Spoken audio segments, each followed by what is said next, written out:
সামারে পড়ার জন্য আমি একটা বেস্ট ফতুয়া বানিয়েছি, কারণ প্রত্যেকদিন ক্যাম্পাসে যাওয়া আসা করি, এই জন্য আমার কমফোর্টেবল ড্রেস পরতে সবসময় বেশি পছন্দ। হ্যালো এভরিওয়ান, কেমন আছেন সবাই? This is Mitu, welcome to my another new video.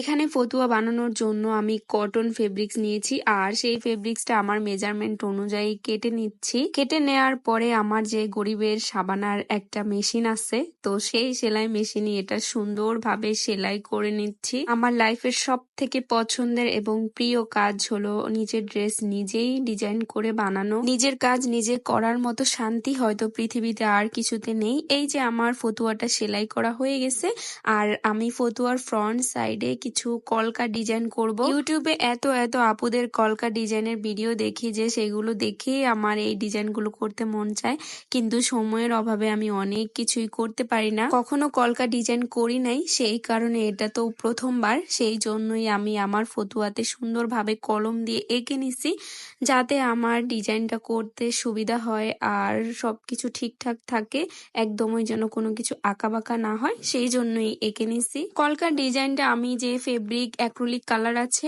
ওটা দিয়ে করব।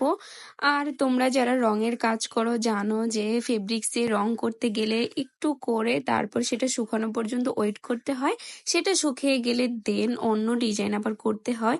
তো সেইভাবে আমার ফতুয়াতে একটু একটু করে আমি ডিজাইনটা করে নিচ্ছিলাম, একবারে করা তো পসিবল না, তাহলে এলোমেলো হয়ে যাওয়ার সম্ভাবনা অনেক বেশি। সেই কারণেই এক সাইড শুকানোর পরে আরেক সাইড নিয়ে কাজ করা শুরু করছি। এইভাবেই আমার ফতুয়াতে আমি কাজ করে যাচ্ছিলাম। সব থেকে মজার ব্যাপার হলো ফার্স্ট টাইম আমি কলকা ডিজাইন করতেছিলাম, কিন্তু আমার মনেই হচ্ছিল না যে ফার্স্ট টাইম করতেছি। যখন নেকে এই যে 2টা লেয়ার কমপ্লিট করছি, তখনই আমার এত ভালো লাগতেছিল যে এটা একটু পরে নেই। পরে আমার আম্মু বলতেছিল যে না, এটা পুরো কমপ্লিট করেই পড়ো।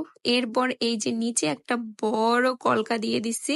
এই ফতুয়ার পিছনে আমি বেশ সারাটা দিন খাটিয়েছি। অবশ্য সারা দিন গেলেও কি হবে, আমার কাজটা ভালো হয়েছে, আমার পছন্দ হয়েছে, এটাই সব থেকে বড় কথা। এই ডিজাইন প্রথমবার করাতে আমি অনেক বেশি সতর্ক ছিলাম যাতে কোনো সমস্যা না হয়। আমি চাচ্ছিলাম যেন একদম পারফেক্ট হয়, তবে পারফেক্ট হয়েছে কিনা জানি না, আমার কাছে বেশ ভালো লেগেছে, এটাই অনেক। তবে একটা ব্যাপার সত্য, কোনো কাজের পিছনে যত বেশি পরিশ্রম সেই কাজ তত বেশি সুন্দর হয়, এটাই সত্য। কষ্ট না করলে কখনোই কেষ্ট মেলে না, আর কেষ্ট পাওয়ার জন্য অবশ্যই অনেক অনেক অনেক বেশি কষ্ট করতে হবে। পুরো ফতুয়ার ডিজাইন বানানো সকল কিছু দেখানো হয়েছে 3 মিনিটে, কিন্তু এইটা কমপ্লিট করতে 3 ঘন্টারও বেশি সময় লেগেছে, এটাই বাস্তব। এত রিস্ক নিয়ে তৈরি প্রথম কলকা ডিজাইন কেমন লেগেছে সবাই অবশ্যই জানাবেন। সবাই ভালো থাকবেন, সুস্থ থাকবেন, জীবনকে উপভোগ করুন। আজকের মতো টাটা।